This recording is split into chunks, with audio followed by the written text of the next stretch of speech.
गुरुजी, यदि 1 किलो आलू का दाम 243 रुपया बाय तो 27.5 किलो आलू का दाम कितना हुई? बाग मारे एक सवाल ने तुझसे आवत है आप पढ़बा तो सबकी जिंदगी खराब है एमा का बा सारा वाह बड़ा कठिन बात तो हो देखा 1 किलो आलू का दाम 243 रुपया है ना। 1 किलो आलू का दाम 243, इतना महंगा आलू कहाँ है यार, बकचोदी पेल रहे हो तुम। आलू अभी अभी मार्केट में हमने देखा है 15 रुपए किलो है। आलू का दाम 15 रुपए किलो। आलू का दाम कितना?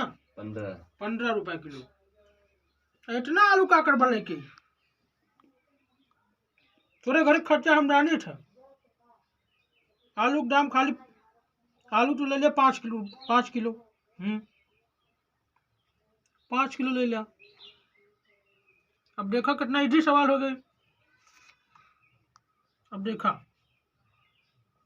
अब कितना आ गए 15 से का मल्टीप्लाई कर दे 5 से, उत्तर तेरे सामने आ गए न पगले बाटा 75।